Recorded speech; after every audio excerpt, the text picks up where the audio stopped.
mengajarkan kamu menyembah Yesus siapa? Udud. Ya, pengantar ini singkat para sahabat. TP TV sudah standby. Di like, di subscribe, di share sebanyak mungkin untuk supaya mencegah sahabat-sahabat kita di luar sana tidak terpengaruh terhadap pemurtadan. Kan Kristen di mana? Iya, coba buka dulu. Justru Yesus melarang muridnya untuk melemparkan barang yang kudus dan mutiara kepada Kristen. Iya, mana datanya? Buka dulu, buka. Matius 7 nomor 6. Iya, buka. Dan boleh jelas di situ. Jangan kamu memberikan, memberikan barang yang kudus kepada anjing, dan jangan kamu melemparkan mutiaramu kepada babi, supaya jangan diinjak-injaknya dengan kakinya, lalu ia berbalik mengoyak kamu. Yesus melarang muridnya orang Yahudi mengajarkan ajarannya kepada orang Aliteng. Ayo. Itu kan hanya sebagai contoh. Contoh apa? Begini, Bang Zuma sebagai guru sekarang, yang di Komal ini atau murid-muridmu semua, kamu ajarkan itu hanya perumpamaan. Makanya jangan sepotong-sepotong baca ayatnya. Ini jelas sekali Yesus melarang muridnya melemparkan kemudian ajarannya kepada Aliteng. Tak boleh. Nah, sedangkan kamu menjadi Aliteng dari Paulus, berarti kau menuhankan Paulus.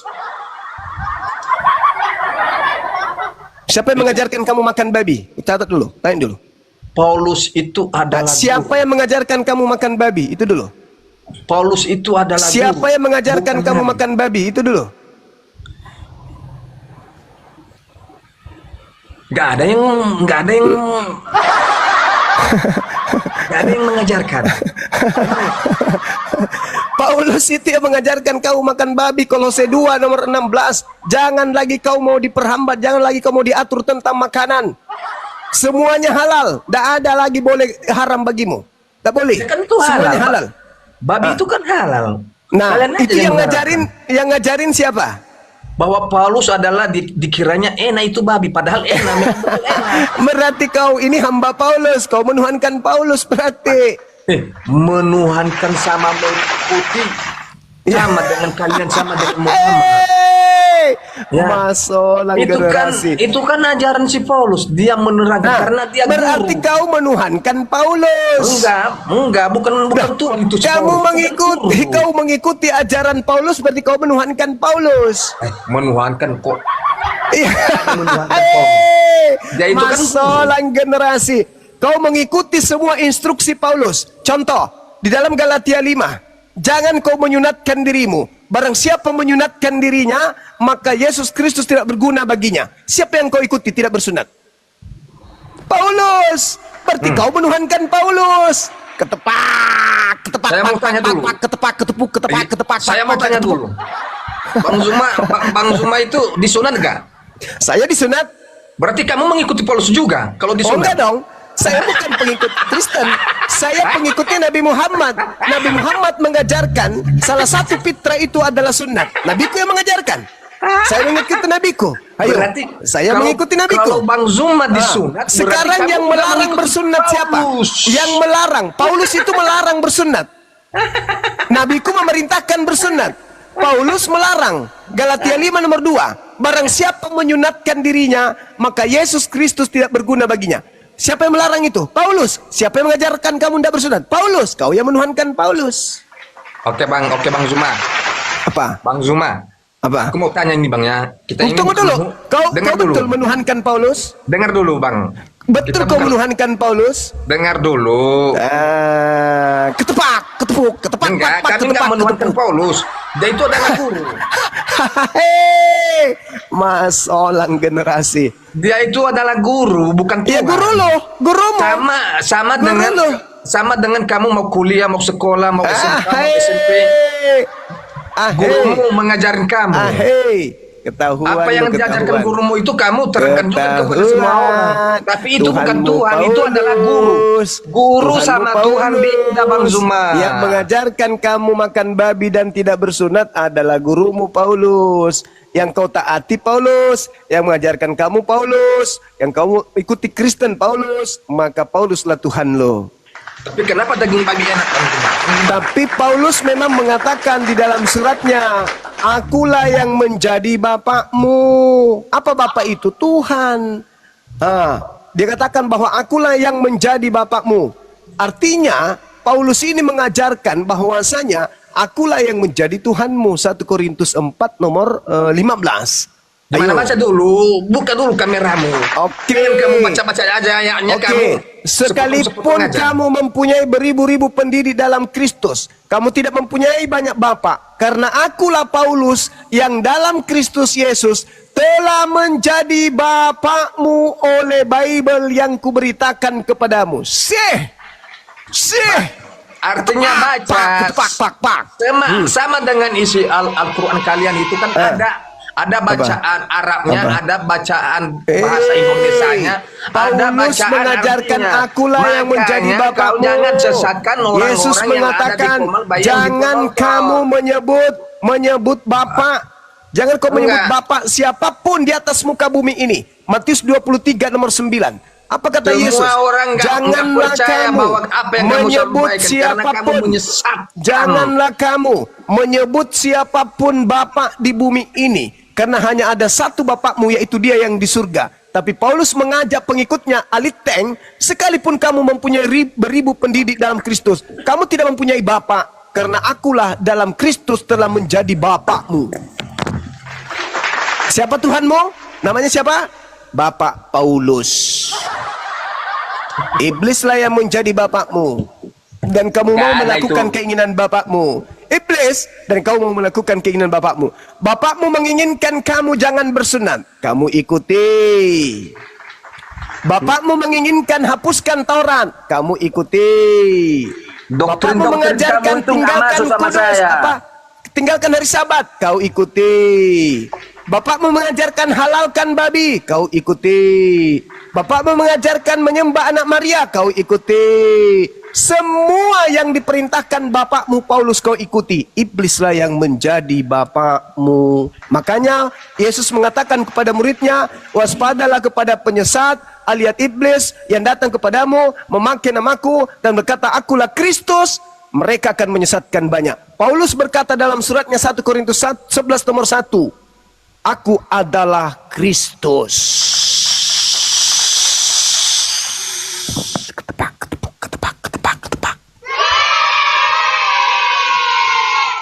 Kalian para muslim ini masih mengikuti Muhammad yang sudah meninggal. Bangunkan dia. Bangunkan dia. Muhammad yang di kuburan. Kami mengikuti Nabi Muhammad untuk menyembah kepada Allah. Kamu menyembah kepada Paulus. Kau ikuti Paulus. Ajaran Paulus. Apa yang diajarkan oleh Paulus kamu ikuti. Kau jadikan Paulus sebagai junjungan, tapi kau sembunyikan identitasnya. Seakan-akan kau itu menyembah kepada Yesus, padahal sebenarnya yang kau sembah itu adalah Bapak Iblis. Akulah yang menjadi bapakmu. Akulah yang menjadi bapakmu di dalam Yesus Kristus. Kata Yesus, aku dan Bapa adalah satu. Ternyata Paulus menggantikan Bapa dan Yesus satu itu adalah Paulus. Ketepak, ketepuk, ketepak, pak, pak, ketepuk, ketepuk, ketepuk, ketepak. Itu fakta, itu real. Itu fakta. Maka hari ini Anda ke gereja karena mengikuti instruksi siapa? Paulus. Anda makan babi karena siapa yang Anda ikuti? Paulus. Anda kemudian tidak bersunat, siapa yang Anda ikuti? Paulus. Anda percaya kepada kebangkitan? Paulus. Anda percaya kepada penyaliban? Paulus. Anda percaya Yesus dikutuk di atas tiang salib? Paulus. Anda percaya hukum Taurat itu tidak berguna lagi? Paulus. Semua yang Anda lakukan itu adalah karena Om Ulus. Om Uluslah yang mengajarkan kamu menjadi aliteng. Oke? Di dalam suratnya Galatia 3 nomor 27. Kamu semua yang sudah dibaptis dalam Kristus telah memakai Kristus. Paulus melantik pengikutnya aliteng adalah sebagai alitus. Jadi Kristen semuanya ini adalah alitus. Iyalah dalam nama Kristus lah kalau dibaptis. Emang dalam bukan nama siapa? dalam nama Kristus, bukan. Galatia. Dalam nama siapa? Emang dalam nama Marzuma? Bukan. Emang Tidak dalam dikatakan namamu? kemudian. Dengar, kamu tidak dikatakan kemudian sebagai Aneh, dalam nama Kristus. Enggak, kamu keliru. Yesus, Paulus dia mengatakan bahwa di dalam Galatia 3:27, Paulus mengajarkan, kamu semua yang dibaptis dalam Kristus telah memakai Kristus. Anda bukan Kristus, memakai Kristus, berarti Kristus palsu. Anda bukan TNI, memakai atribut TNI, berarti TNI palsu. Anda bukan Polri, Anda menggunakan atribut Polri, berarti Polri palsu. Anda menggunakan atribut dokter, sementara Anda bukan dokter, berarti Anda dokter gadungan. Iya. Anda bukan Kristus, Dengar memakai dulu, Kristus, itu berarti artinya, Anda adalah itu artinya Bang Zuma. Kristus. Contoh Palsu. Contoh Bang Zuma mau dibaptis sementara Bang Zuma jadi Islam. Nggak mungkin lah, itu kan palsu. Aneh, Hei, itu artinya. yang Makanya memiliki baca gelar itu hanya Yesus. Baca artinya. Yang mendapatkan gelar Kristus itu hanya Yesus. Yang mendapatkan gelar Sallallahu Alaihi Wasallam itu hanya Nabi Muhammad. Ketika kemudian ada umat Islam yang menggelari dirinya sebagai Sallallahu Alaihi Wasallam, maka dia adalah palsu. Begitu juga kalau ada Kristen yang disebut Kristus, maka dia adalah Kristus palsu. Sementara Paulus, pendiri agamamu, melantik semua pengikutnya menjadi Kristus. Dalilnya Galatia 3 nomor 27. Karena kamu semua yang dibaptis dalam Kristus telah memakai Kristus. Memakai apa Kristus? Makanya namamu adalah ya kita dulu kembali adalah ke Galatia 3 ayat umat Kristen. Nomor Apa itu 27. Kristen? Kristen itu pengikut Kristus. Kalian memakai Kristus. Dibaptis dalam Kalian Kristus, itu palsu. telah mengenakan Kristus. Palsu. Yang artinya mereka mengidentifikasi diri sepenuhnya dengan kematian, kebangkitan dan hidup barunya. Mengenakan dia sebagai pakaian kebenaran dan identitas baru di dalam dia. Anda kalau melihat duniawi seperti Yahudi dan Yunani, hamba dan Anda kalau melihat karena semuanya Kristen itu Kristus. Kristen itu disebut pula sebagai Kristus. Jangan kamu menyesatkan Bang Zuma. Enggak percaya dengan doktrin-doktrinmu yang menyesatkan itu. Gak masuk sama kami itu. Paham Iya, karena kau tidak berakal.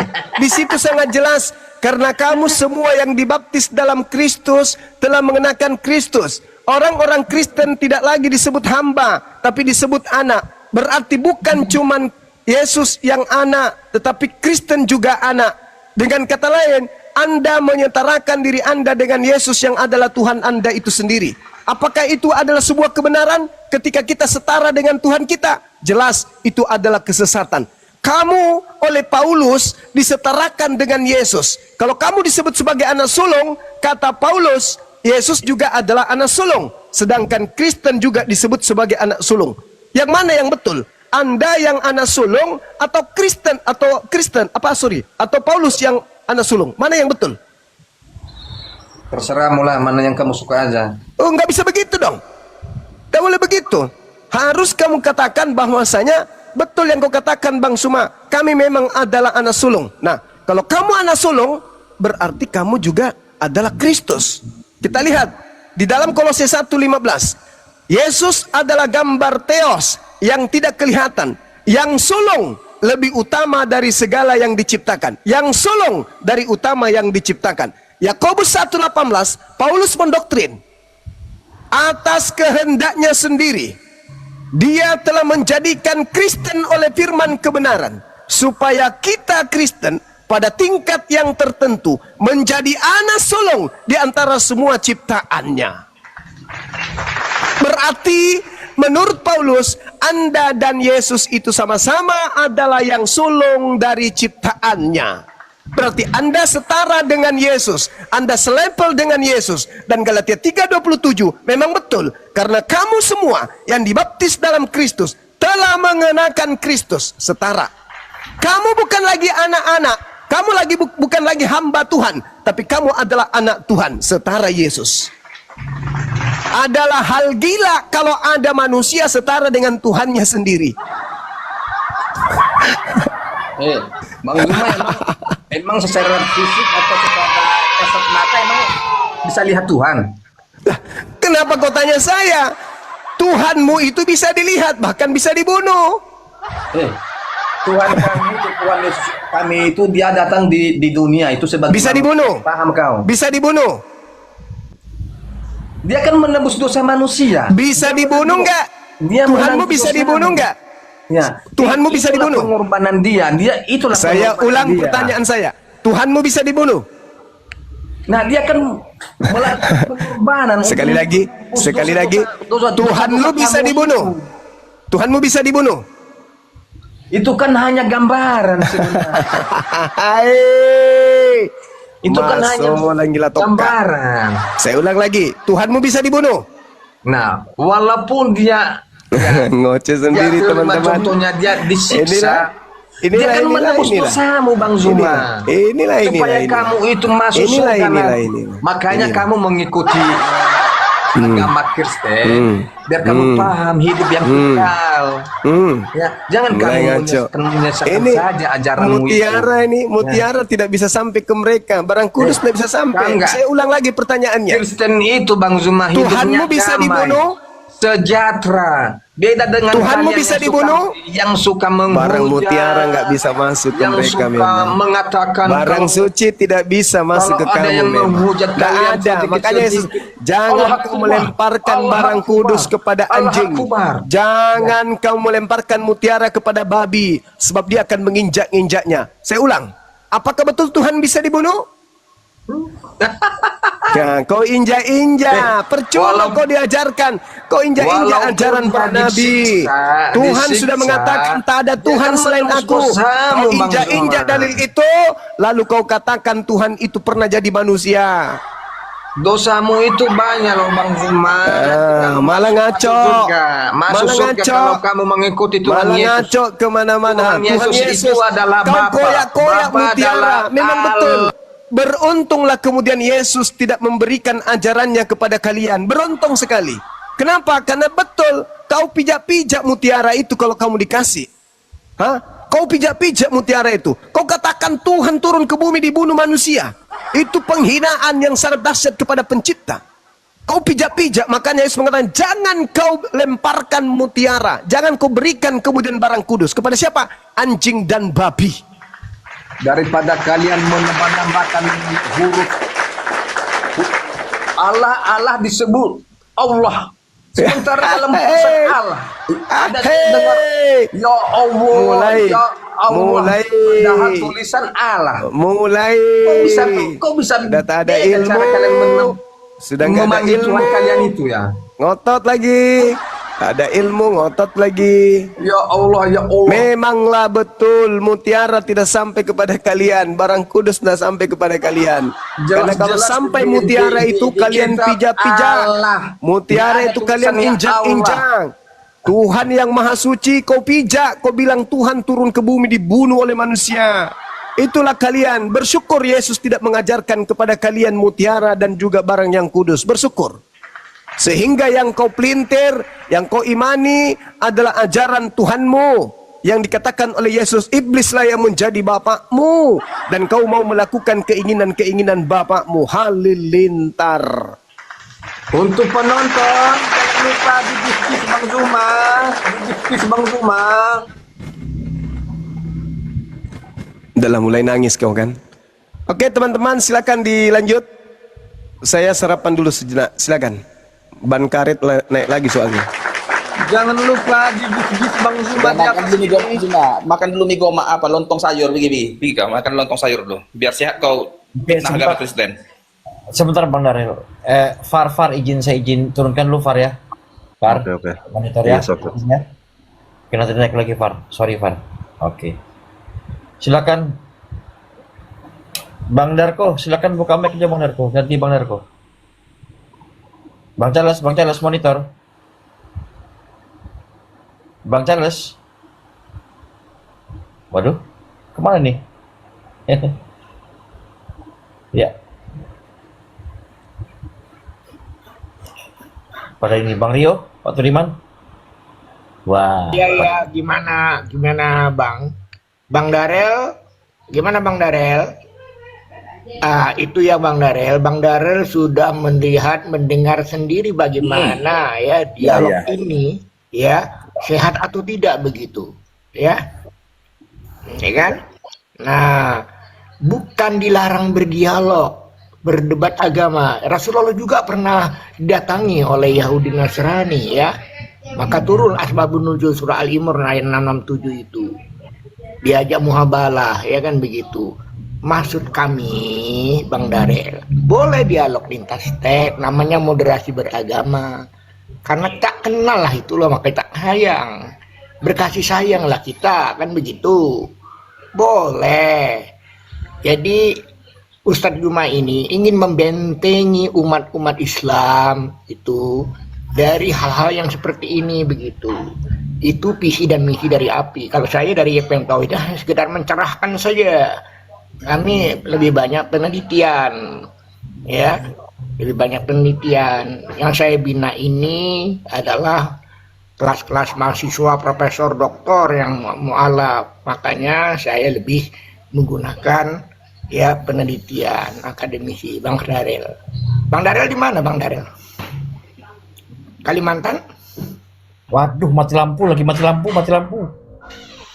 Aduh, mati lampu. Waduh, gimana Bapak? Mungkin ya kan? Jadi begitu Bang Darel ya. Maka saya tidak pernah memanggil saudara-saudara saya itu dengan olok-olok gitu. Mau berdialog Bang Darel?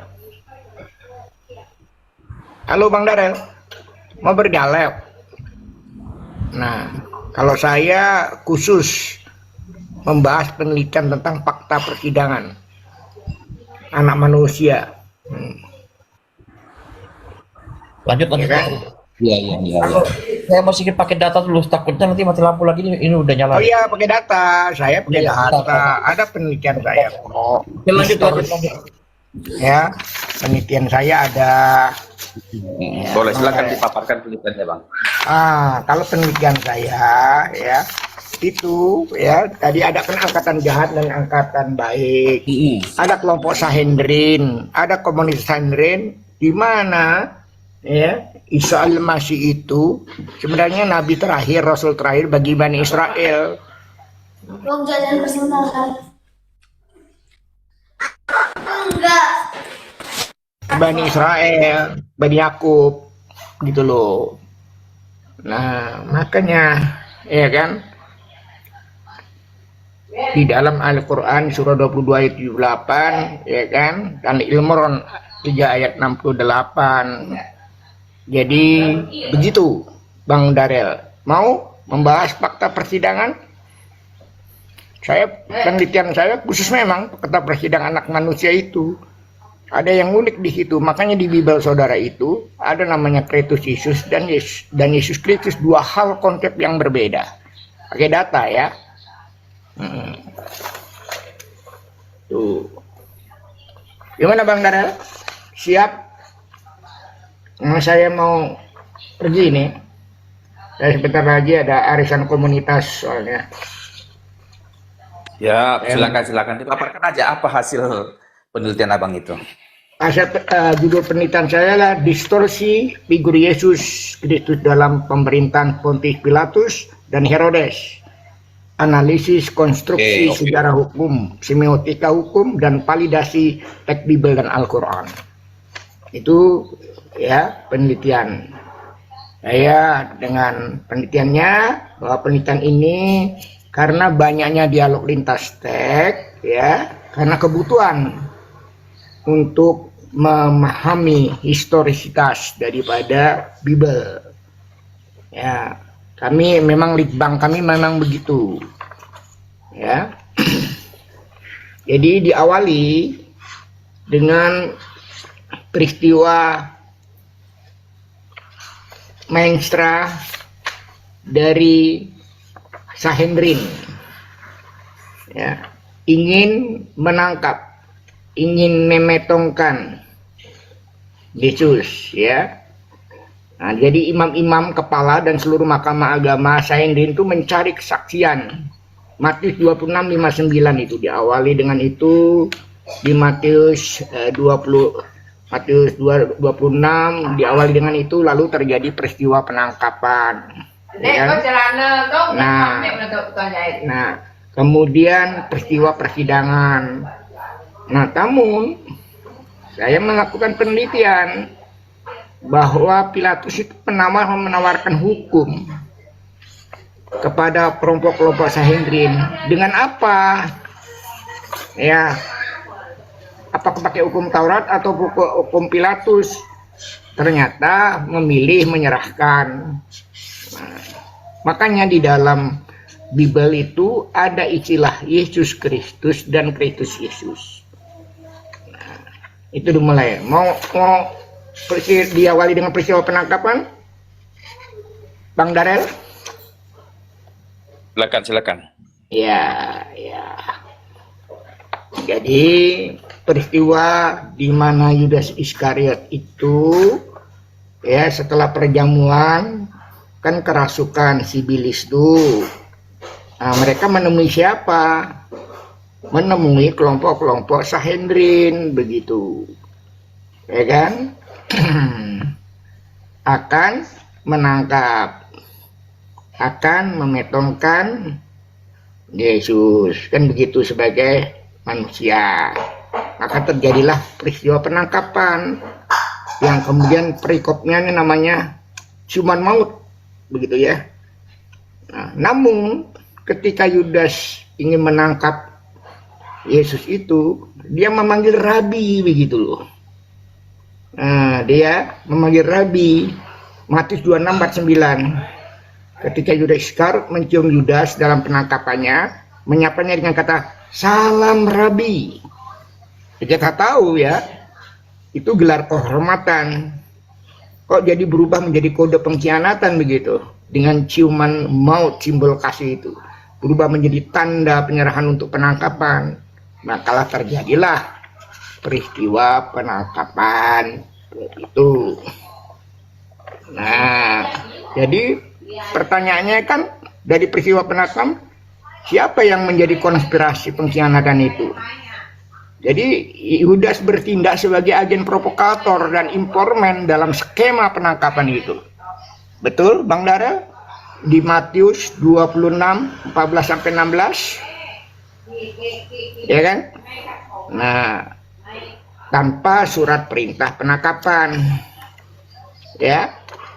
Lalu terjadilah persidangan di Sanhedrin, di Mahkamah Agama, terakhir kan di hadapan Pontius Pilatus. Ini sebenarnya materi ilmu negara, Bang Darel. Saya ngajar ilmu negara di Fakultas Hukum itu ya. Kalau Bang Darel mahasiswa pasti paham, ya kan? Nah, imam besar kan bertanya langsung, apakah engkau Mesias, anak dari yang terpuji? Markus 14 pasal 61. Namun Yesus di dalam persidangan itu, akulah dia, dan kamu akan melihat manusia duduk di sebelah kanan yang maha kuasa dan datang dari awan. Markus 14:62. Lah dia lagi di sidang, Bang Darel. Kok tahu dia melihat bahwa anak manusia duduk di sebelah? Apakah yang di sidang itu melihat ke langit gitu loh? Nah, itu Markus 14:62. Maka imam besar mengoyakkan pakaiannya dan berkata, untuk apa kita perlu saksi lagi? Kamu sudah mendengar hujatnya terhadap Allah, bagaimana pendapatmu? Maka mereka semua memutuskan bahwa ia harus dihukum mati. Markus 14:63-64. Ya kan? Dan kesaksian-kesaksian palsu kemudian dilimpahkanlah ya kepada di hadapan Pontius Pilatus, otoritas Romawi. Memang pada waktu Romawi itu menjajah Yerusalem. Itu diabadikan di Lukas 23:1-5, Yohanes 12:18-2-38, Matius 27:14. Kami mendapati orang ini menyesatkan bangsa kami, kata orang-orang di Sanhedrin, dan melarang membayar pajak kepada kaisar, serta mengatakan ia adalah Mesias, seorang raja. Lukas 23 pasal 2. Pilatus bertanya, Bang Darel, dalam sidang itu, engkaukah raja orang Yahudi? Yesus yang nanti itu apakah Yesus yang diserupakan atau siapa? Nah, ya, engkau sendiri mengatakan. Lukas 23 pasal 3. Namun setelah menanya Yesus, aku tidak mendapati kesalahan apapun pada orang ini. Lukas 23:4. Jadi yang di sidang ini tidak ada kesalahan, Bang Darel. Ya, tuduhan pertama adalah mengaku raja, makar, melarang membayar pajak, menghasut rakyat. Tetapi fakta hukumnya, Pilatus tidak menemukan kesalahan hukum yang layak dihukum mati. Jadi Yesus yang manusia tadi tidak layak, dihukum mati pun tidak layak. Nah, tidak selesai Bang Darel, dilimpahkan ke Herodes Antipas. Mana dalilnya? Pas Lukas 23 6-12. Begitu kan Bang Darel? Pilatus mengirim Yesus ke Herodes karena ia berasal dari Galilea. Ketika Herodes melihat Yesus, ia sangat gembira. Memang kepingin ketemu ya. Ia mengajukan banyak pertanyaan kepadanya. Tetapi Yesus tidak menjawab apa-apa. Lukas 23 8-9. Herodes dan para perjalan menghinanya, mengenakan pakaian indah, dan mengirim kembali ke Pilatus. Jadi tidak ada tuduhan baru. Herodes hanya mempermainkan Yesus. Kembali lagi lah ke Herodes, ya dikembalikan lagi ke Pilatus, ya. Nah, disitulah mulai Lukas 23 6-12. Ya, kita lihat nomor 6-nya. Ketika Pilatus mendengar itu, ia bertanya, apakah itu seorang Galilea? Kan awalnya gitu, sebelum dilimpahkan ke Herodes. Ayat 7-nya, nomor 7-nya, dan ketika ia tahu bahwa Yesus seorang dari wilayah Herodes, wilayah hukum Herodes, ia mengirim dia kepada Herodes karena bukan wilayah hukumnya, yang pada waktu itu juga ada di Yerusalem. Begitu Bang Darel, hasil penelitian saya ya. Nah, halo Bang Darel? Ya. Kemudian nomor 8-nya, ketika Herodes melihat Yesus, ia sangat gembira sebab sudah sejak lama ingin melihat dia. Rupanya Herodes itu kepingin, mungkin berita-beritanya sudah menyebar kan, karena ia telah mendengar tentang dia dan berharap melihat suatu tanda mujizat yang dilakukannya. Nomor 9, Lukas 23 nomor 9-nya, ia mengajukan banyak pertanyaan kepada Yesus, tapi Yesus tidak memberi jawaban apapun. Ya, nomor 10, sementara itu imam-imam kepala dan ahli Taurat berdiri yang bergabung di Sanhedrin itu sangat keras menuduh dia. Nomor 11, saya tidak tambah, tidak tafsir ini Bang Darel. Saya membacakan aja. Maka Herodes dan tentaranya mengolok-olok dan menghinakan dia. Ia mengenakan jubah kebesaran kepadanya, lalu mengirim dia kembali kepada Pilatus. Nomor 12, Lukas 23 nomor 12-nya, pada hari itu juga Herodes dan Pilatus bersahabat kembali. Oh, rupanya dulu pernah pecah kongsi antara Herodes dan Pilatus tuh. Sebelumnya mereka bermusuhan. Nah, pertanyaannya, kenapa dikirim kembali ke Pilatus? Karena memang di wilayah hukumnya Pilatus, Bang Darel. Ya kan? Nah, maka terjadilah putusan terakhir bahwa tidak ada kesalahan dan tidak layak dihukum mati. Nah, namun di tengah-tengah itu ya terjadi tuduhan kepada Yesus anak manusia dalam fakta hukum persidangan ya oleh Pilatus. Jadi pertanyaannya adalah gampang, Bang Darel. Ketika kelompok Sanhedrin melimpahkan perkara ini kepada Pilatus, menggunakan hukum apa, Bang Darel? Pakai hukum Taurat atau hukum Romawi? Menurut Bang Darel? Hukum Romawi. Hukum Romawi. Berarti hukum pidana Romawi kan? Betul ya? Betul. Hukum pidana Romawi kan? Nah, hukum pidana Romawi itu berarti harus ada surat perintah penangkapan, penahanan, penyelidikan. Tapi tidak ada, di sidangnya malam nih Bang Darel. Dan putusan terakhir, ya, Gabata itu, di kursi Gabata itu, jadi tadinya sidang di dalam, ditarik keluar. Apa? Tidak aku ketemukan kesalahan dan tidak layak dihukum mati. Pertanyaannya Bang Darel, siapa yang berteriak-teriak di luar sidang itu? Salibkan dia, salibkan dia. Siapa itu yang berteriak-teriak Bang Darel? Menurut Bang Darel di Bible. Yang berteriak-teriak itu siapa? Itu orang Farisi lah yang mengatakan salibkan dia. Orang Farisi yang bergabung di kelompok Sanhedrin, itulah yang dimaksud oleh Bang Jumat tadi, angkatan jahat. Dulu, tidak mau terima. Akhirnya Yesus disalib nggak? Eh? Ayo jawab Ucli. Ya, yang berteriak salib kan siapa? Akhirnya Yesus disalib yang nggak? ya, kalau dalam Ayo Al-Quran dijawab, diserupakan. Tefeng, Kalau menurut Bible disalibkan, tapi menurut Cukup ayat satu Al-Quran pertanyaan, tidak disalibkan, selesai. diserupakan. Pertanyaannya siapa yang disalibkan itu? Karena pada waktu Cukup peristiwa satu penangkapan itu, pertanyaan, Teng, selesai. ada orang pemuda yang lari dengan telanjang dengan kain Ngaku lenan. berarti Siapa itu? kafir. Mau jadi kafir nggak? Apa itu kafir? Akhirnya Yesus disalib. Kafir itu apa itu? Kafir Menutup diri, artinya menutup diri dari kebenaran. Itu kafir. Cover. Kita sama-sama tahu. Menutup dari diri. kebenaran. Kita sama-sama makanya tahu, saya Bang. tanya dengan Bang Darel, putusan terakhir dari Pilatus itu apa? Akhirnya Kapten. Yesus disalib. Slow dulu kok Kapten, biar aku dulu. Anggap dulu Bang. Ayo Bang ngaku. Tuhan, Bang. Ini saya Bang dengan dialog dengan siapa ini sebenarnya ini? Enggak sebentar, Apa nih? sama Bang Darel. Tefeng Deh, aku tidur lagi. Tepat dulu Bang Tefeng. Anggap dulu Bang, Abang kan telah melakukan uji penelitian, maka Ya. Abang mempertahankan tesis. Aku uji dulu tesis Abang. Ya betul. Apakah kesimpulan Abang mengatakan dari penelitian Abang itu bahwa yang disalibkan itu bukan Yesus? Itukah hasil penelitian Abang? Membenarkan Ya, itu?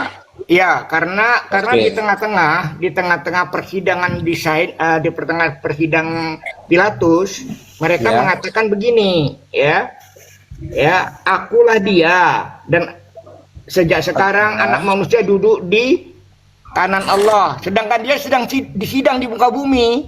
Pertanyaannya siapa yang duduk di sebelah kanan Allah itu yang dilihat oleh Yesus yang jadi terdakwa itu Bang Darel. Saya mau klarifikasi dulu di tengah-tengah sidang itu fakta persidangan. Itu siapa sebagai itu? itu sebagai data kunci Abang bahwa Yesusnya telah berada di surga gitu ya. Bukan, berada di Uranon, langit. Berarti Oh, di langit. artinya yang udah diselamatkan kan gitu. Sudah naik Yes. itu. Ya. Sebentar, aku Jadi pastikan sekarang yang di sidang itu ya Siapakah yang akulah sidang itu? dia. Ya kan? Yang duduk di sebelah kanan. Tuh, dia kan sedang disidang di situ, Bang, oleh Pilatus. Akulah Ya. dia. Nah, siapa itu dia? Akulah dia itu. Nah, akulah dia itu siapa? Itu proses penangkapan tuh Bang. Oh bukan, peristiwa penangkapan udah lewat. Ini peristiwa persidangan. Oh persidangan. Nah, Yang Darel, mensidang siapa? Yang menyidang siapa? Yesus sebagai terdakwa, anak manusia. Iya. Di persidangan Pilatus, Kayapas atau Herodes? Nah, pertama kan di Kayapas, kemudian di Sanhedrin, lalu kan dilimpahkan kepada Pontifikus Pilatus karena kesaksian-kesaksian di Sanhedrin, kelompok Sanhedrin kan palsu. Itu Bang, jawaban saling Yesus bertentangan. akulah dia Lalu itu di persidangan dilimpahkan. siapa itu? Nah, ketika dilimpahkan kepada Pilatus kan bertanya, mau pakai hukum Taurat atau pakai apa? Di Matius 36 itu. Matius 31 nomor 36 itu. Nah, tapi kelompok Sanhedrin itu memilih silakan pakai hukum Romawi. Ingin lepas tangan nih, tidak pakai hukum Taurat karena di dalam Taurat tidak boleh membunuh orang yang tidak bersalah, betul, Bang Dara? Tidak boleh membunuh orang yang Yang tidak bersalah, betul? Iya betul. Betul. Makanya imam besar bertanya langsung kan, apa engkau Mesias? Ini saya Anak bacakan Allah ya, yang saya Maha tidak Tinggi. tafsirkan. Apa Oke, baca ayatnya. Nanti Apa dulu, yang jangan ditanya? dipotong Bang Darel. Saya mau bacakan Bible saudara ya. Oke. Ya. Apakah engkau Mesias, anak dari yang terpuji? Markus 14 nomor 61. Apa jawaban Yesus sebagai terdakwa? Akulah dia. Dan kamu akan melihat anak manusia duduk di sebelah kanan yang Maha Kuasa dan datang dalam awan-awan di langit. Markus 14:61. Ya kan? Dia sedang disidang nih Bang. Tapi dia yang disidang itu mengatakan gini, akulah dia. Aku nih. Kamu akan melihat anak manusia duduk di sebelah kanan yang Maha Kuasa dan datang dalam awan-awan dari Markus 14:61. 14:62. Maka imam besar mengoyakkan pakaiannya dan berkata, untuk apa kita kesaksian lagi? Nah, setelah itu dibawalah kepada Pilatus. Karena di dalam kelompoknya Sanhedrin nggak bisa diputusin. Maka dilimpahkanlah perkara itu kepada Pontius Pilatus. Karena di wilayah hukumnya Pontius Pilatus. Lukas 23 pasal 1 sampai 5, Yohanes 18 28 38, Matius 27 14. Bang Darel kan Yesus sering mengajarkan dengan akal sehat kan? Bisa nggak Tuhan jadi terdakwa, Bang Darel? Bisa. Nah, sejak kapan Tuhan jadi terdakwa, Bang Darel?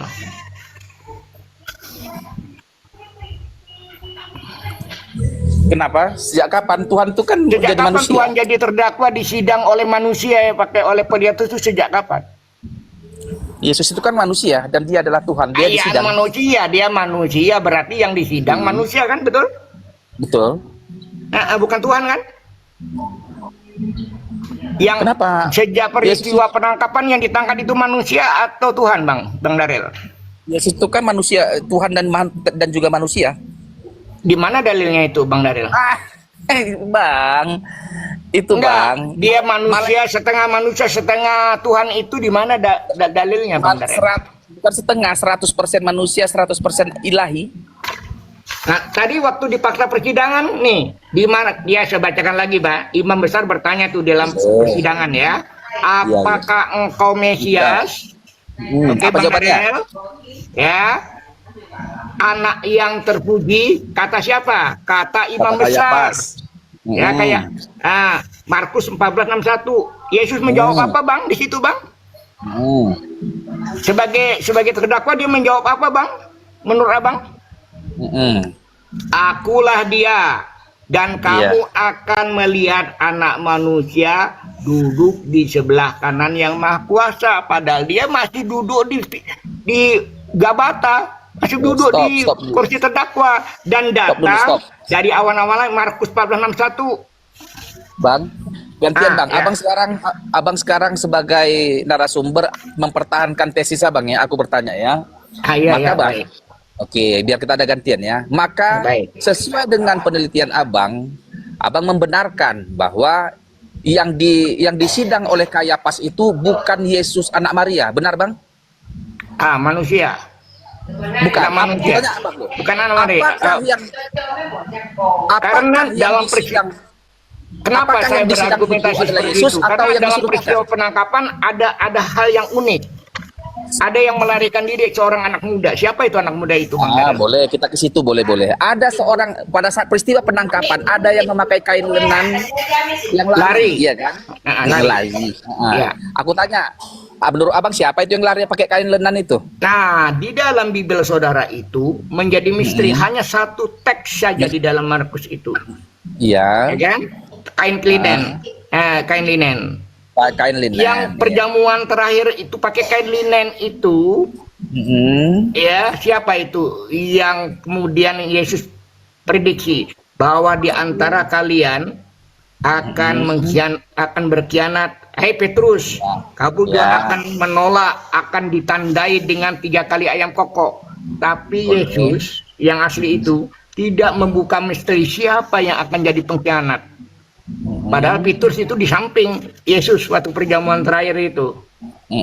Nah, lalu saya tanya dengan Bang Darel, setelah perjamuan terakhir di mana Judas kemasukan Sibilis itu menemui siapa, Bang Darel?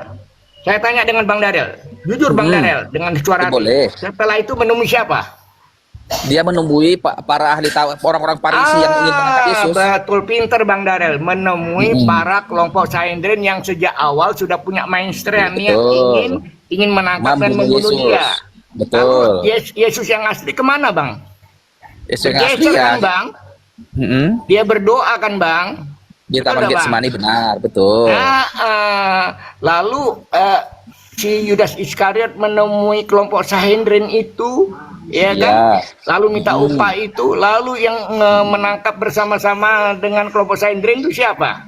Si Yudas. Yudas. Waktu menangkap itu, dia memanggil Yesus apa? Rabi. Rabi, guru. Guru, Tuan Guru, Rabi, ya kan? Nah, setelah itu semua murid-muridnya berlari kan, Bang Darel? Ya. Iya, terjadilah persidangan di Imam Kayapas. Persidangan Sabar dulu, pertama. sabar. Jangan dulu kau tunggu dulu, jangan dulu balik ke Kayapas. Lalu ada yang pemuda juga lari pakai kain linen. Ya kan? Ya. Sebentar, Bang. Sebentar, Abang Ya, bentar dulu sini. betul, Bang Darel.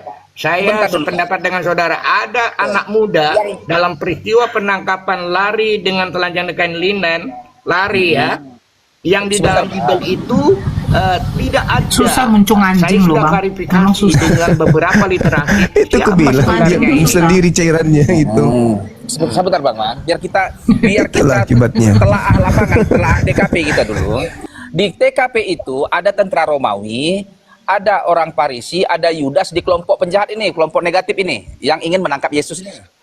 Di kelompok kedua, di kelompok sebelah ini ada Yesus, ada murid-murid, dan diduga ada seorang pemuda pakai kain linen. Nah, ini ada seorang pemuda, ya kan? Lalu Yudas mencium Yesus dan berkata, "Guru, ini." Dia kasih kode bahwa inilah Yesus yang harus ditangkap itu, ya kan? Memberi Oke. kode kepada siapa, Bang Darel? Kepada ahli tarot dan orang Romawi ini biar ditangkap ini tangkap ini kan kayak gitu tuh. Ya, yang aku cium kan, yang aku cium, kau Yang tangkap kecium, kan gitu. iya. Betul. Nah, stop dulu Bang, biar aku telaah dulu lapangan TKP ini. Setelah itu ditangkaplah si Yesus ini, murid-murid lari dan ikut juga ada lari juga pemuda yang pakai kain linen ini lari, tetapi Yesusnya tinggal di TKP dan jadi ditangkap kan begitu. Ya, oke, dibawa kan? Bentar dulu, Bang. Yesusnya ditangkap, Yudasnya juga ikut juga bersama-sama dengan Yesus dalam penangkapan ini. Ya Gimana kan? dalilnya, Bang Darel? Tunggu dulu. Jadi Yudasnya kan akhirnya menerima uang dari apa itu? Enggak, Menyesal itu kan dia. awal, sebelumnya, sebelum peristiwa sebentar, penangkapan sebentar, itu, sebentar. Bang Darel. Maaf, Bang Darel, saya potong, maaf ya. Jadi Yudas Betul, Iskariot betul. setelah Ya, perjamuan terakhir Yesus menemui siapa? Tapi kan saya tanya dengan Bang Darel. Sebentar dulu Bang. Oke, biar aku dulu Bang. Menemui kelompok Sanhedrin kan? Ya. Betul. Oke, benar. Sebentar, aku dulu, tenang dulu Bang. Nah, ada dua pelaku Bang. Satu Yesusnya digerek, ini ditangkap. Ada juga pemuda pakai kain linen lari. Ya kan? Kan begitu nih. Ada Yesus yang kena tangkap digari tangannya, ada pemuda yang kain linen lari, cabut cicing dia pakai kain linen. Nah, pertanyaannya, maksud Abang si kain linen ininya Yesus asli dan Yesus yang ditangkap ini Yesus yang disulupkan? Tidak, itu misteri. Ya. Misteri. Ya, jadi- Sampai hari ini saya baca literasi dari Vatikan, dari Abang nggak boleh misteri Bang. Kesimpulan tidak boleh misteri, langsung aja Abang harus buat X atau Y. Tidak bisa. Saya berdasarkan literasi, Bang. Literasinya bukan Ya. dari Islam, Bang. Literasi maaf, bukan dari Islam, Bang. Yang saya baca literasinya bukan Islam, Bang. Karena saya meneliti bersama profesor di sini, ya. Ya, ada sebentar Bang ya. Ada yang ditangkap, ada yang lari pakai kain linen. Yang ditangkap ini adalah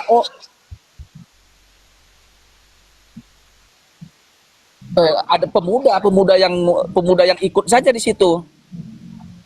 Namanya nggak diketahui. Barel selama ini membaca literasi dari gereja itu siapa yang dari misteri itu yang lari Tidak dan kain diketahui. linen itu? Alkitab tidak memberikan namanya detail, maka dianggap tidak diketahui. Tapi pemuda. Itulah kenapa Al-Quran mereka tidak menyalibkan, mereka tidak membunuh. Itu ya. Nah. Jadi peristiwa penangkapan itu saya tanya dengan Bang Darel, yang ditangkap ini Tuhan atau manusia, Bang Darel? Maksudnya gimana ya?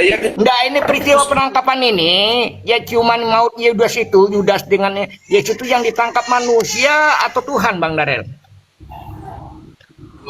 Soal mau salah ya, manusia atau Tuhan? Yesus yang ditangkap, Yesus itu manusia dan Tuhan. Oh, jadi peristiwa pidana ini, penangkapan Tuhan ini peristiwa pidana.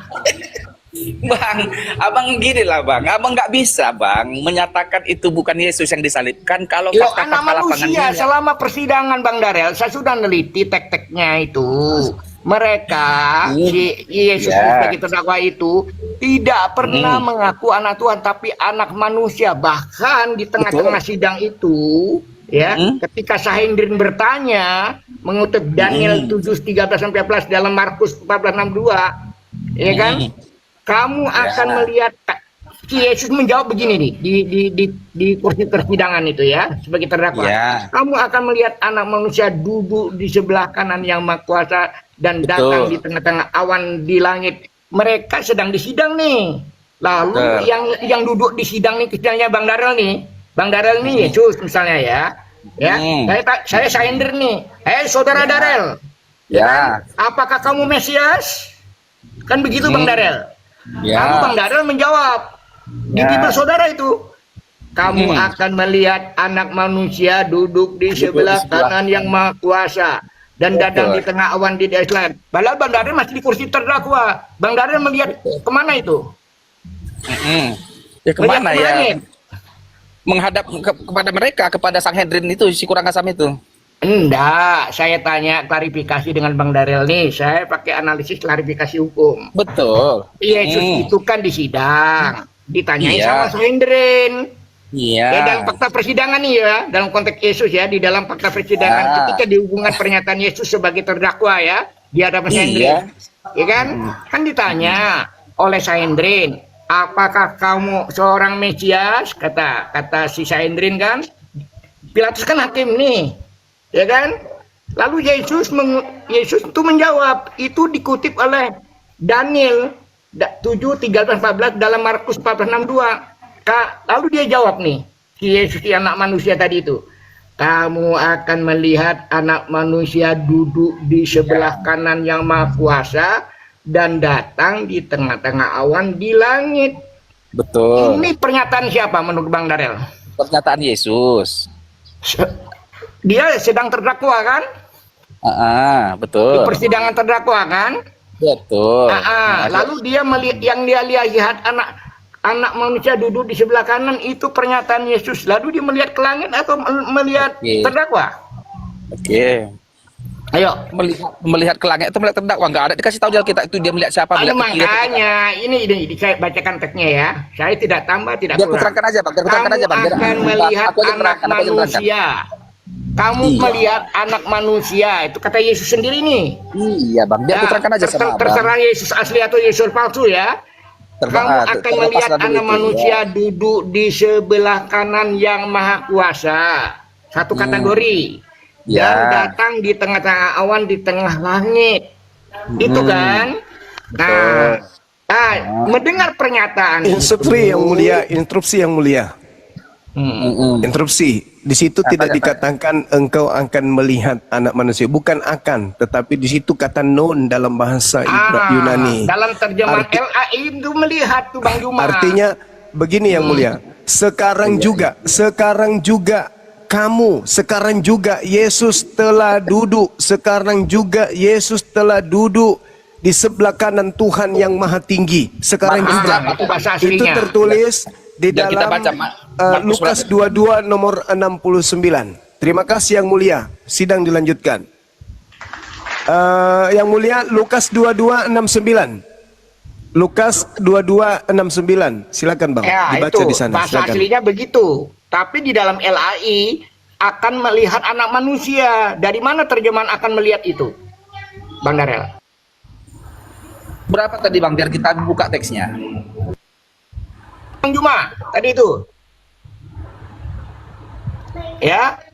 Silakan Bang Juma, tadi teksnya itu. Ya, kalau di dalam Lukas LAI, 22. Lukas 22 nomor 69.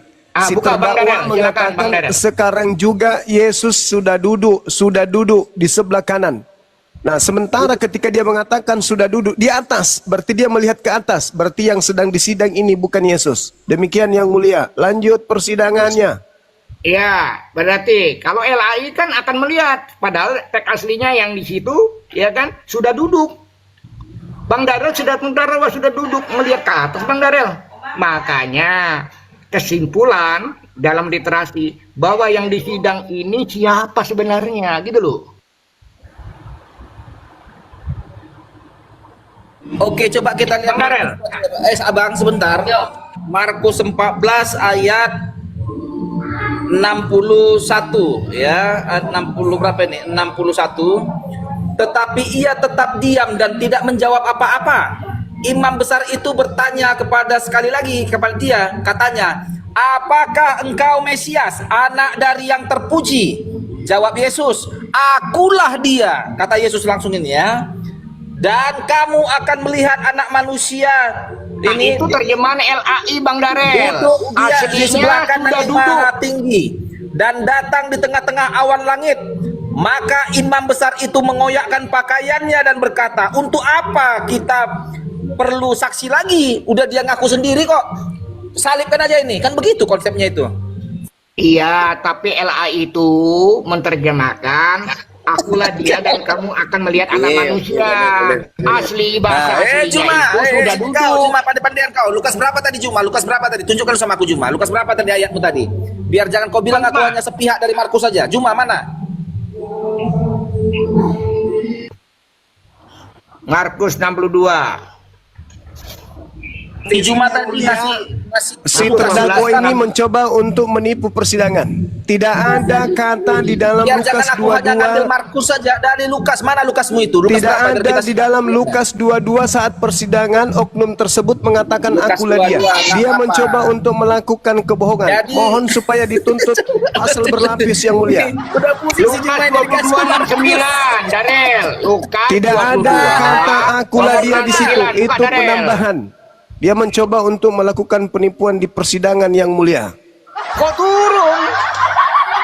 Pembohong dia itu, Bang. Belum Tolong selesai Satpol PP ponisnya kok ditangkap. sudah turun. Tangkap dia. Melakukan kebohongan. Ya, oke. Nanti yang mulia, ya, baik, saudara Juma, ya, yang mulia. Sudah, saya mau sidang belum ponis ini. Aduh, udah turun. Kabur dia.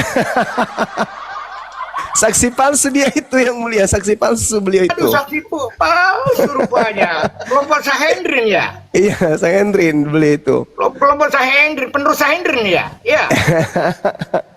Allahu Akbar. Masya Allah. Itu kalau kita baca Talmud. Baca Talmud itu di Sanhedrin 52. Di situ dikatakan bahwa Yesus dibangkitkan menggunakan ilmu sihir. Wih. Luar biasa. Ya bisa dibaca di Talmud di Sanhedrin 52 itu. Itu jelas Iya, dikatakan. penelitiannya kan sudah saya kirim ke Bang Juma itu 134 halaman bayangkan. Iya betul. Jadi di Lukas 22 itu tidak ada akulah dia. Di situ dia mengatakan, kamu sendiri yang mengatakannya. Kamu sendiri yang mengatakan bahwa aku adalah anak Tuhan. Kamu sendiri, bukan aku. Iya betul. Bukan aku, kamu. Kamu yang sendiri yang mengatakannya. Makanya oknum ini mengatakan, sekalipun aku mengatakan kepada kamu, namun kamu tidak akan percaya. Dan sekalipun aku bertanya sesuatu kepadamu, kamu tidak akan menjawab. Itu. Mulai sekarang anak manusia sudah duduk di sebelah kanan Tuhan yang Maha Kuasa. Ayo, jadi siapa itu? Nah, siapa? Kan kayak begitu. Terkait dengan yang tadi, Bang, yang terkait seorang pemuda menggunakan kain Pemuda lenan. kain linen itu. Kan cuma satu oknum yang menggunakan kain lenan yang kuat terindikasi tertulis di dalam Bible itu sendiri. Di mana itu? Yohanes 13 nomor 4 di perjamuan terakhir. Ya, Di situ Yesus menanggalkan jubahnya lalu menggunakan kain lenan. Disebut Yesus. Nah ini kalau di persidangan pasti saksi-saksi akan diambil dan barang bukti pun akan dikumpulkan. Salah satu saksi kuat adalah terindikasi kuat bahwa Yesuslah yang menggunakan kain lenan tersebut. Kenapa? Anak muda ini tahu apa? Kenapa? Karena Dia pada masih saat muda. Markus melakukan penyelidikan di Markus Tahu 14 apa nomor anak muda 50, ini? seluruh murid Yesus lari meninggalkan Kumisnya Yesus. pun Seluruh Tahu di bawah. Kalau seluruh murid Yesus anak lari. muda ini tahu apa?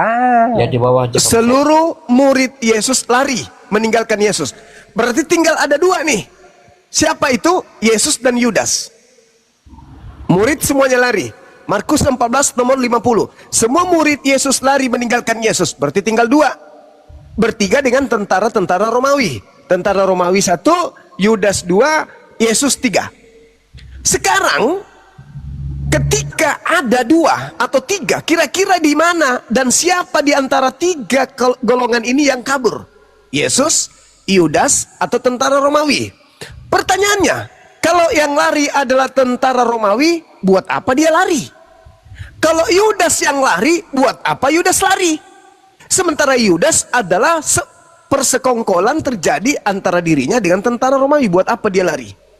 Satu-satunya kandidat kuat yang lari dengan alasan-alasan yang dibenarkan hanya satu, Yesus. Kalau Yudas lari buat apa? Kan bukan dia yang mau ditangkap. Tentara Romawi lebih gila lagi kalau tentara Romawi yang lari. Sibuk sendiri berarti satu-satunya yang bisa lari di situ hanya Yesus. Yesus, betul. Dan satu-satunya yang terinformasi menggunakan kain lenan hanya Yesus. Dan ada yang lebih janggal lagi. Ketika penangkapan, apa itu? Ketika orang-orang Roma dan Yudas datang bertanya, siapa yang ditanyai, siapa yang engkau cari? Nah, oknum yang disangka Yesus itu mengatakan, mereka mengatakan Yesus dari Nazaret. Lalu yang disangka Yesus mengatakan apa? Akulah dia. Dalam asas kebenaran untuk mengurai sebuah kasus, sudah pasti ketika saya bertanya kepada abangku, Bang Turiman, siapa yang abang cari? Siapa yang abang cari? Sudah pasti Bang Turiman mengatakan kamu. Kamu yang aku cari. Tidak mungkin Bang Turiman mengatakan saya mencari Suma dari Makassar. Oh, enggak. Nggak mungkin. Pasti Anda mengatakan, abang mengatakan saya mencari Anda. Karena yang ada di depan Anda adalah Bang Suma. Tapi karena yang ada di depan ini bukan Yesus, maka dia mengatakan, siapa yang engkau cari? Kami mencari Yesus dari Nazaret. Harusnya kalau itu Yesus, kamu yang kami cari. Tetapi yang dikira Yesus mengatakan apa? Akulah dia. Nah, ini yang perlu digarisbawahi. Kata akulah dia ini harus digarisbawahi. Di stabilo, supaya bisa menjadi indikasi kuat bahwa alur kebenaran itu harus mutlak, absolut. Yang pertama, ketika Yesus berpesan kepada murid-muridnya, di data Lukas 21 nomor 8, apa kata Yesus? Waspadalah kepada penyesat yang datang kepadamu dan berkata, akulah dia. Jadi penyesat itu memulai karyanya dengan berkata, akulah dia. Endingnya penyesat itu adalah datang mengaku memakai nama Yesus Kristus dan menyesatkan banyak orang. Siapa dia yang kemudian mengatakan akulah dia? Oknum yang ditangkap ini mengaku akulah dia. Setelah orang-orang mendengarkan akulah dia, tentara Romawi dan Yudas mundur dan berjatuhan ke tanah. Ada apa mereka jatuh? Hanya gara-gara mengatakan akulah dia. Tentu terjadi sesuatu yang dahsyat di sana. Apa itu? Tuhan mengutus malaikat kemudian. Dan ending kedua adalah Markus 16:12. Apa kata Markus?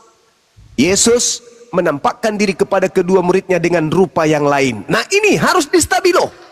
Iya. Dia bisa menyerupakan. Dia menampakkan diri dalam rupa lain. Berarti yang tampil di situ bukan Yesus. Dalam rupa lain, bukan rupa Yesus, tapi rupa lain. Pertanyaan yang muncul, dari mana Markus tahu kalau ini adalah Yesus, padahal mukanya sudah lain? Iya. Jadi Anissa 59 kan betul, mereka tidak disalibkan, diserupakan. Ya, ini siapa? Ini siapa ini yang menyerupai yang dikatakan Yesus ini siapa? Padahal mukanya bukan Yesus. Dan Yesus menampakkan diri dalam rupa yang lain, dalam muka yang lain, dalam wajah yang lain, dalam bentuk yang lain. Ini siapa ini? Ini bukan lagi anak Maria ini, dalam rupa yang lain. Penulis mengatakan itu Yesus dalam rupa lain. Pertanyaannya, dari mana Markus tahu? Sementara Markus tidak pernah bertemu dengan Yesus asli. Ending yang ketiga. Di dalam Kisah Para Rasul 25 nomor 19. Apa katanya? Mereka berselisih paham tentang seseorang bernama Yesus. Ada yang berkata Yesus sudah mati, sedangkan Paulus berkata dia masih hidup. Alamak. Saya kira begitu yang mulia, silakan diputuskan sesuai dengan kadar ya, yang yang sesungguhnya. mulia, ya, Demikian. Assalamualaikum. Assalamualaikum ya. Waalaikumsalam warahmatullahi Ya, Saya dari ya, pihak saya- kepolisian ini sudah mengamankan terdakwa yang menuduh terdakwa sebagai saksi palsu yang menuduh orang suci mati terkutuk di tiang salib. Jadi pertanyaan saya yang mulia, ini mau divonis berapa tahun ini? 200 tahun. Apa mau disalibkan? Saya siap segera yang mulia. Jangan disalibkan, kasihan nanti disembah lagi nanti orang berikutnya. Bosku. Orang berikutnya nanti nyembah lagi dia.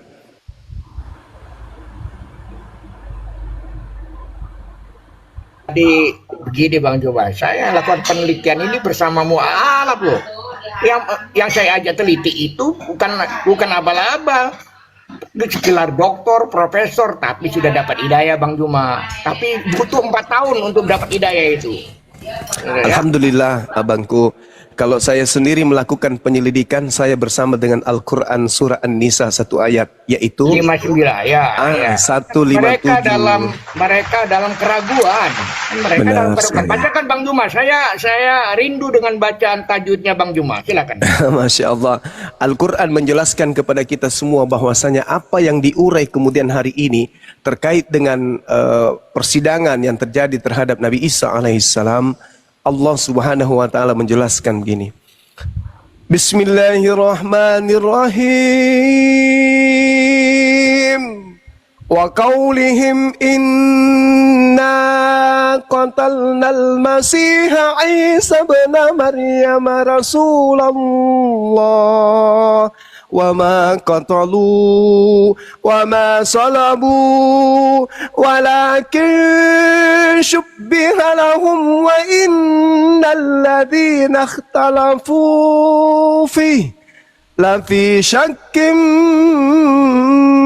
min ma lahum bihi min ilmin illa ittiba'azzan wa ma kataluhu yaqina. Sadaqallahul azim. Ini yang menghantarkan saya melakukan penyelidikan. Apa iya Al-Quran saya keliru mengatakan bahwa tidak ada penyaliban terhadap manusia suci?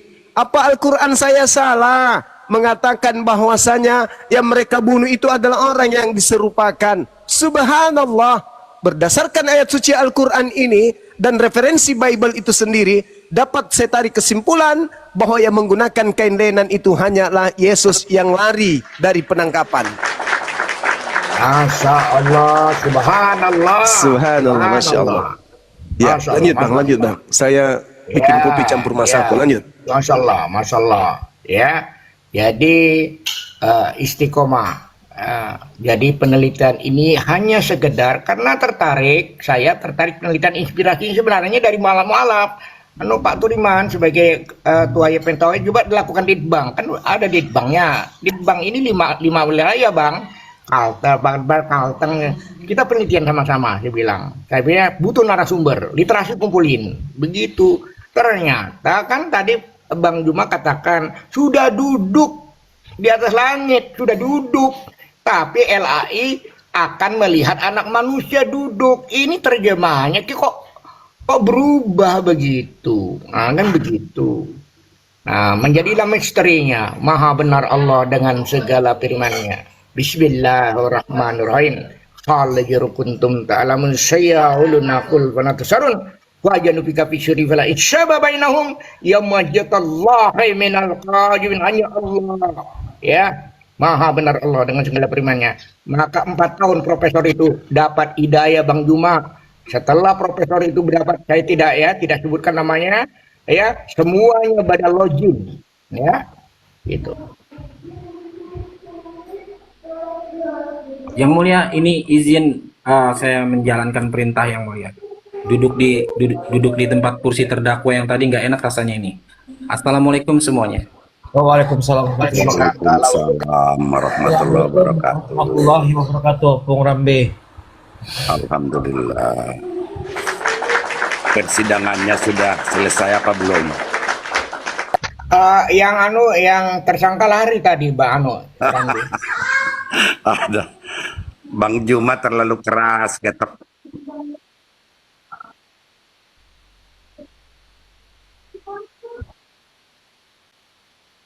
Subhanallah. Eh, untuk para netizen di bawah juga, karena saya menekuni di dunia pendidikan di bidang hukum, kepada oten-oten selalu saya pertanyakan, nggak ada yang satu pun bisa menjawab. Pertanyaannya sangat sederhana, yang mestinya harus dia tahu dan harus dikuasai, benar-benar diketahuinya sebagai oten. Pertanyaannya, Bang Turiman, sejak kapankah di dunia ini dikenal dunia peradilan? Nggak ada yang bisa jawab itu. Nah, datanglah narasinya Bang Juma, selalu mengatakan yang di Bible itu nggak pernah dijamah, apalagi dikatakan oleh mereka hanya jadi hiasan barangkali. Sedangkan di Bible mereka sendiri sudah tertulis jelas ada mahkamah agama. Nah, itu saya perdalam dengan kata-kata yang tadi yang kalian lakukan barusan ini. Itulah pertama kali dikenal dunia badan peradilan di dunia ini. Gitu. Makanya saya tertarik naik ke atas, juga sudah kangen sama Bang Turiman, sama Bang Juma. Bertepatan posisi ada lagi di Balikpapan ini soalnya Bang Turiman. Assalamualaikum warahmatullahi wabarakatuh, abangku. Sehat terus. Waalaikumsalam warahmatullahi wabarakatuh. Amin. Allahu Akbar. Kapan lagi makan coto kita Ah, ini dia nih. Mungkin nanti awal 2026 barangkali makan coto Makassar kita. Insya Allah. Amin. Amin. Iya. Kemit Pak Turiman. Ya, soto Makassar tuh bagian kakinya yang saya suka itu. Iya.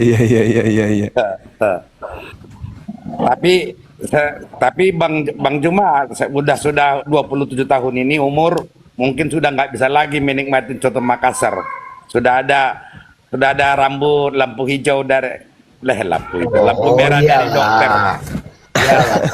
Betul Bang Juma. Segera cari pasangan Bang Juma. Iya. Jadi Masya Allah. umur 27 itu udah stop katanya. Kalau bisa dikurangin, sekali-sekali sih boleh. Mungkin nanti kalau datang ke Makassar, ya bolehlah sekali makan coto Bang Makassar. Rambe, Kuahnya saja, kuahnya. Bang Rambe, Bang Juma, kalau kami makan soto, maka kami pulang ke rumah makan minum air serbat namanya, air yang dari tumbuh-tumbuhan yang saudara kami etnis Dayak, namanya air pengusir untuk menetralkan itu kolesterol, ya kan? Jadi kami seperah di istana itu, ya kalau Sultan sudah minum air serbat warna merah, itu tandanya berhenti. Itu diteliti air serbat itu yang dari tumbuh-tumbuhan itu untuk menetralkan itu begitu. Tapi ada juga yang makanan yang lebih dahsyat lagi abangku. Kalau itu kita makan, kita bisa jadi Tuhan. Ikan goreng. Iya. Yang tadinya dikira hantu, begitu makan ikan goreng jadi Tuhan dia. Saya baru tahu Bang. Luar biasa. Bang Juma, sebentar saya potong dulu. Kita tadi pagi ngobrol di Komal ini dengan Bang Dedi. Mungkin akhir tahun ini kita ada kopdar di sini. Kalau bisa Bang Juma tolong diagendakan ya. Di Kalimantan, Bang. Iya, di Balikpapan atau di Samarinda. Kalimantan. Desember Januari saya ini ya bangku. Akhir Desember saya sudah mulai pengambilan gambar dengan Januari juga. Nanti mungkin akhir bulan Januari bisa. Pokoknya berarti sebelum Ramadan lah ya. Nah, sebelum Ramadan bisa. Dengar gak tuh Bang Dedi?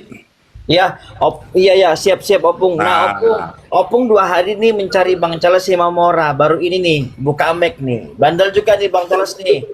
Ini Charles ini wah lagi sibuk dia di lapangan kali.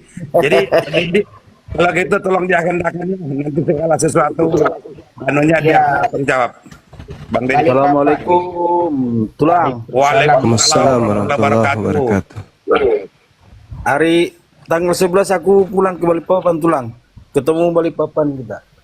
Tanggal 11, saya besok udah pulang ke Jakarta, bere. Atau mana nih tadi pun? Tapi abis dari Jakarta balik lagi kok ke Balikpapan itu. Ya orang rumah saya di sini bagaimana nggak pulang? Kamu mau pulang ke mana lagi? Ah, kau ada.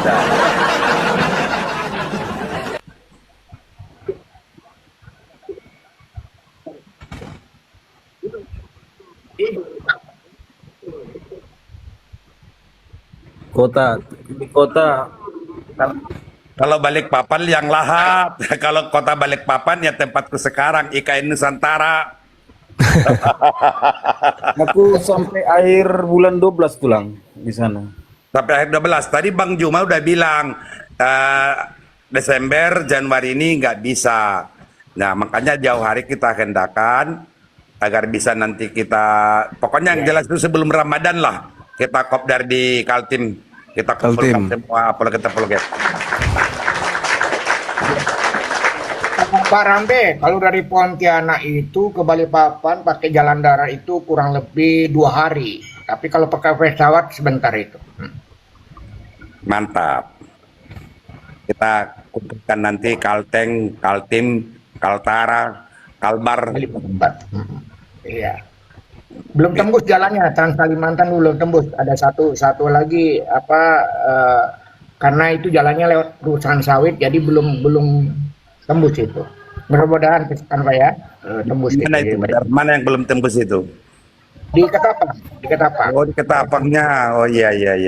Karena itu jalan perusahaan, dia belum serahkan kepada negara gitu loh.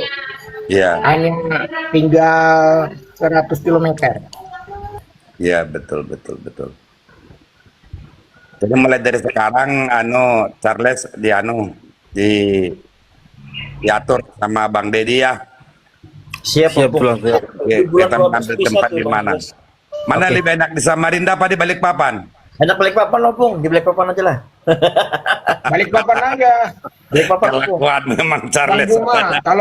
Bang Juma, kalau ada pertemuan api, lebih baik di Balikpapan, di tengah-tengah. Kami dari Kalbar bisa ke sana, ya kan? Dari mana tengah, titik tengah di situ tuh. Nah, Balikpapan, iya. Saudara saya ada juga di sana, Bang. Kenapa Bang Juma? Di Balikpapan. Itu dekat dari IKN kan? Dekat. Nah, saya itu ya Balikpapan, Juma. itu dia, Bangku. Berarti apa maksudnya Bang Juma? Cuma 50 menit saya biasa Makassar Balikpapan, terbang Balikpapan ke Makassar. Iya. Cuman Ada saudara di sana tawarkan ini di Penajam itu tawarkan kebun karet.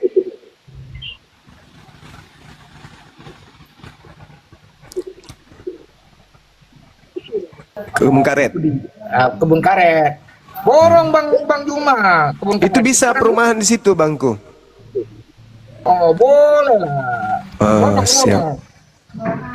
Ini jadi gini Bung Juma, saya informasikan ya. Jadi Suaranya timbul hilang Pak Tudiman.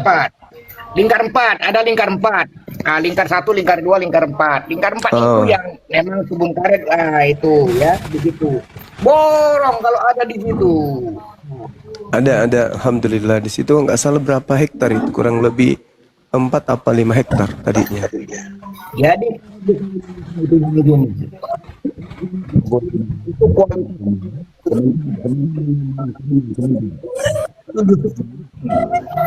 Suaranya Opung hilang Opung. sebentar. Kita di Bang Juma, kalau memang nanti di ring 4 yang katakan Bang Turiman tadi itu ada kita di sana. Jangankan 500, 1000 hektar ada. Masya Allah. Namanya Longkali. Di Longkali itu masih ada tanah adat asli. Pasir itu. Dari Nyonya. Masih kita kuasain sampai sekarang, dan sudah ada landratnya itu. Landratnya sebentar. Landratnya Yang pakai kapal speed menyeberang itu bayangan mana? Itu mah dekat, cuma 10 menit itu, Bang. Iya, naik kapal laut. Iya, enggak speed. Ya, speed kecil. Iya, speed itu. Itu dari Penajam nyebrang ke Balikpapan, Bang Jeng. Oh gitu. Iya, Black Carry. Siap. Kelotok. Sampai ke Longkali, Mbak Burunda. Iya bang. Nah, nyonya itu asli Longkali. Oh, asli Kalimantan berarti ya. Iya, justru itu kita ini lagi pada waktu awal-awal awal-awal pembukaan PKN ini sempat juga dirambah mata-mata sipit di sana itu. Untung saya pagar. Masya Allah. Sekarang sudah aman sih. Iya. Iya, jangan semuanya dikasih lah. Ya enggak ada yang berani. Ya, syukur, alhamdulillah. Masa orang API mau diganggu ya aku sikat habis nanti pakai API kan. Iya. Betul, Masya Allah. Oke Bang, mungkin saya turun dulu ya Bang Turiman. Ini ada mau dikerjakan di sini. Bang Pusat komunikasi ya. Yo, saya tetap di bawah. Assalamualaikum warahmatullahi wabarakatuh. Waalaikumsalam warahmatullahi wabarakatuh. Oke teman-teman, silakan, terima kasih. Nanti kedepannya kalau kita punya rezeki ya, teman-teman yang ada di ibu kota provinsi yang memiliki lahan, insya Allah kalau Tuhan mengabulkan, kita akan membuat perumahan khusus untuk Pengadilan Tinggi Agama se-Indonesia. Jadi misalnya di Kalimantan ada lokasi yang bisa untuk perumahan para pegawai Pengadilan Tinggi Agama. Kita bisa beli di sana, kita buatkan perumahan untuk sahabat-sahabat rekan-rekan kita yang ada di Pengadilan Tinggi Agama. Alhamdulillah di Makassar sudah mulai bergerak. Saya sendiri kebetulan yang ditunjuk oleh salah satu sahabat kita, pembesar Mahkamah Agung, untuk saya buat perumahan spesial untuk semua pegawai tinggi agama yang ada di Sulawesi Selatan. Masya Allah. Alhamdulillah sudah terisi 82 unit itu selama hanya 2 pekan saja full semua pegawai tinggi agama, dan sekarang kita melakukan pembebasan lahan ketiga 131 unit. Totalnya berarti kurang lebih 200 unit, itu semuanya insya Allah akan diisi oleh pegawai tinggi agama. Alhamdulillahirrabbilalamin. Untuk itu teman-teman yang mungkin ada lahan di setiap provinsi bisa kontak kami, mana tahu ke depannya benar-benar bisa terrealisasi. Seluruh Indonesia kita akan buat rumah dinas pegawai tinggi agama. Demikian sekedar informasi bisnis pagi hari ini. Silakan. Dilanjut lagi, dilanjut. Bang Rabi aja, Bang Juma. Karena di Kalimantan itu, Bang Juma, suara saya bisa didengar ya? Iya, Jadi, dengaran, Bang. di Kalimantan itu ada 4 tanah. Jadi ada Grand Sultan itu milik raja, yang diberikan kepada muhajirin pendatang itu namanya Swaparaja, tapi asalnya dari Grand Sultan. Ya, kemudian yang diberikan kepada tanah kepada pendatang namanya Swaparaja, kemudian ada yang namanya HO Idar Ordonansi. Kemudian ini yang jadi tadi yang Pak Rambe itu milik Grand Sultan tapi sudah Swaparaja begitu. Tanah Swaparaja namanya. Ini ya itu. Jadi ambil aja yang di lingkar 4 aja Bang Juma, itu bisa dijadikan perumahan. Kalau lingkar 4 itu kan memang 4 penjuru dia. Ya, ada dari barat, dari timur, dari selatan. Silakan Bang Juma. Mumpung masih murah, Bang. Siap, Abangku, siap. Mudah-mudahan Januari insya Allah kita ke Balikpapan, ke Kalimantan. Iya. Jadi ulang tahun API pusatkan di Kalimantan loh, Bang. Biar saya bisa dapat.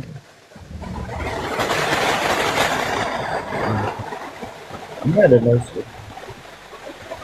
Lanjut lagi kajiannya Pak Turiman. Ya, lanjut hujan deras di sini, silakan. Sudah tidak ada ini ahli tanknya gimana? Tadi sudah turun, ngambil saya sumpah tadi. Ambil sumpahnya sudah turun Bang. Iya, si Darel langsung kabur tadi, memang benar lagi langsung kabur dia.